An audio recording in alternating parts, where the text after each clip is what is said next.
ध्यान देंगे।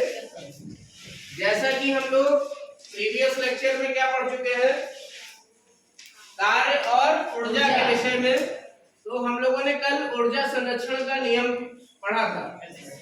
तो ऊर्जा संरक्षण का नियम क्या कहता था कि ऊर्जा को ना तो नष्ट किया जा सकता है और ना ही उत्पन्न किया जा सकता है।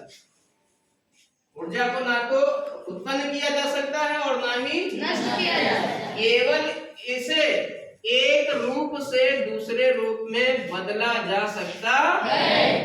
Energy neither be created nor be destroyed. It can be only convert from one form to another form. जैसे मान लीजिए हम लोग कोई उपकरण ले लें, जैसे विद्युत बल्ब हमने ले लिया। विद्युत बल्ब है, इसमें आपकी इलेक्ट्रिसिटी जाती है, दैट इज विद्युत ऊर्जा गई। विद्युत ऊर्जा गई तो बल्ब क्या करता है, रोशनी देता है, मतलब प्रकाश हमको मिलता है। विद्युत ऊर्जा किसमें बदल गई, प्रकाश ऊर्जा। इसे कहते हैं ऊर्जा का रूपांतरण। क्या कहते हैं, या ट्रांसफॉर्मेशन ऑफ एनर्जी और एनर्जी ट्रांसफॉर्मेशन। आज हम लोग एनर्जी ट्रांसफॉर्मेशन या ऊर्जा रूपांतरण के कुछ उदाहरण डिस्कस करेंगे, ठीक है। तो ध्यान से सुनेंगे। हमारा टॉपिक क्या है, ऊर्जा रूपांतरण के कुछ उदाहरण, एग्जांपल्स ऑफ एनर्जी ट्रांसफॉर्मेशन। तो सबसे पहला एग्जांपल है हमारे पास विद्युत बल्ब। क्या, विद्युत बल्ब। ये आपको पता है, इसमें ऊर्जा का स्वरूप किसमें परिवर्तन होगा, विद्युत ऊर्जा से, विद्युत ऊर्जा से ऊष्मा योग प्रकाश। इसमें एक फिलामेंट होता है जो कि गर्म होता है, पहले ऊष्मीय ऊर्जा मिलेगी और उसके बाद प्रकाश ऊर्जा। विद्युत ऊर्जा से प्रकाश ऊर्जा हमको अल्टीमेटली मिलेगी, ठीक है। उसके बाद हमारा है विद्युत सेल। हमको पता है विद्युत सेल से हम लोग कई सारे विद्युत उपकरण चला लेते हैं। विद्युत सेल में होता क्या है, कुछ केमिकल होते हैं या कुछ रासायनिक पदार्थ होते हैं। ये रासायनिक पदार्थ आपस में क्रिया करते हैं, जिन्हें रासायनिक अभिक्रिया कहते हैं।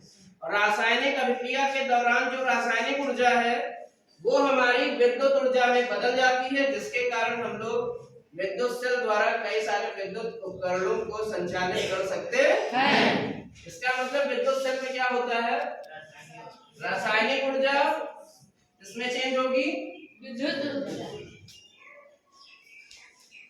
विद्युत ऊर्जा में बदलती है। रासायनिक ऊर्जा से परिवर्तन होता है विद्युत ऊर्जा में। Clear, any doubt. अब अगला है मोमबत्ती। मोमबत्ती में हमको पता है जो मोम है ये जलती है। मोम जलने पर हमको प्रकाश मिलता है। मोम एक प्रकार का हाइड्रोकार्बन है, रासायनिक पदार्थ है, जिसका जलना या दहन होना एक रासायनिक क्रिया है। मोम का जलना या हाइड्रोकार्बन का जलना एक रासायनिक क्रिया है। तो रासायनिक क्रिया हमारी प्रकाश, रासायनिक क्रिया के बाद जो रासायनिक ऊर्जा होगी वो प्रकाश ऊर्जा में बदल जाएगी, क्योंकि मोमबत्ती से हमें क्या मिलता है, प्रकाश। रासायनिक ऊर्जा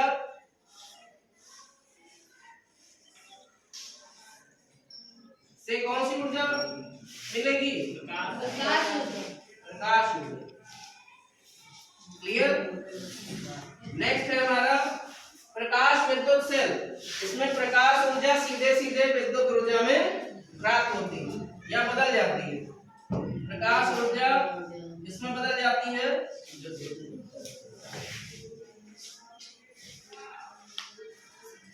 प्रकाश ऊर्जा से विद्युत। Any doubt.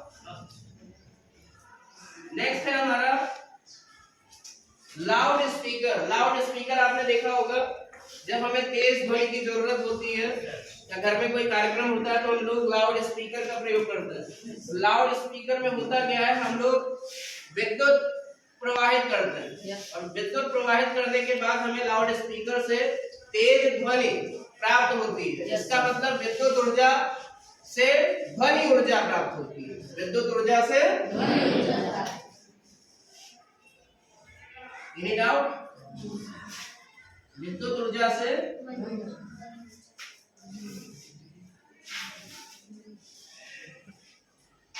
नेक्स्ट है हमारा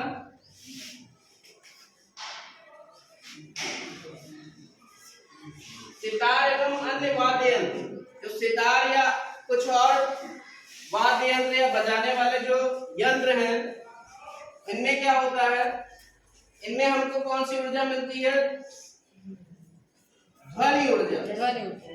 ठीक है, मतलब यांत्रिक ऊर्जा होती है और यांत्रिक ऊर्जा से हमको क्या मिलती है? ध्वनि ऊर्जा। ये सारे यंत्र जो सितार वगैरह हैं, ये सारे यंत्र में यांत्रिक ऊर्जा होती है और इनसे क्या प्राप्त होता है? ध्वनि ऊर्जा। इसका मतलब यांत्रिक ऊर्जा से क्या प्राप्त होगा? समझ में आ गया? यांत्रिक ऊर्जा से एनी डाउट? नेक्स्ट है हमारा भाप पेट्रोल व डीजल इंजन। आपको पता है जितने भी गाड़ी है, मोटरसाइकिल है, ये सभी डीजल इंजन, पेट्रोल इंजन पर आधारित होते हैं। कार है, मोटरसाइकिल है, जीप है, बस है, ट्रक है, ये सभी भाप या डीजल इंजन पर आधारित होते हैं। होता है क्या है, इन सब इंजन में ऊष्मीय ऊर्जा होती है। कौन सी ऊर्जा होती है? ऊष्मीय ऊर्जा का परिवर्तन किसमें हो जाता है? किसमें होगा? यंत्र को या मशीन को चलाने में। इसका मतलब ऊष्मीय ऊर्जा यांत्रिक ऊर्जा में बदल जाएगी।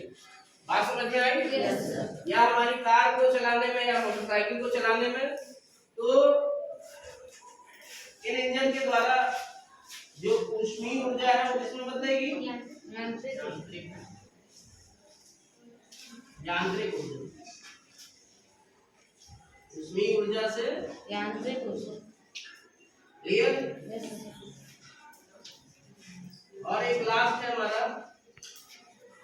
डायनमो। क्या? डायनमो। जो डायनमो होता है इसको विद्युत जनरेटर भी कहते हैं।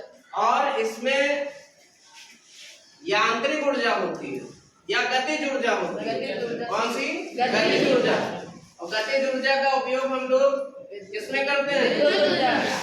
कई सारे विद्युत उपकरणों को चलाने में यांत्रिक ऊर्जा हमारी बदल जाती है विद्युत ऊर्जा में। जिसमें क्योंकि जनरेटर में कुछ भाग गति किया करते हैं, जनरेटर के कुछ भाग मूवेबल होते हैं और इस मूवमेंट के कारण क्या होता है? मूवमेंट के कारण गतिज ऊर्जा मिलती है और गतिज ऊर्जा हमारी फिर विद्युत ऊर्जा में बदल जाती है, जिसके कारण हम लोग कई सारे जो विद्युत उपकरण है उनको चला सकते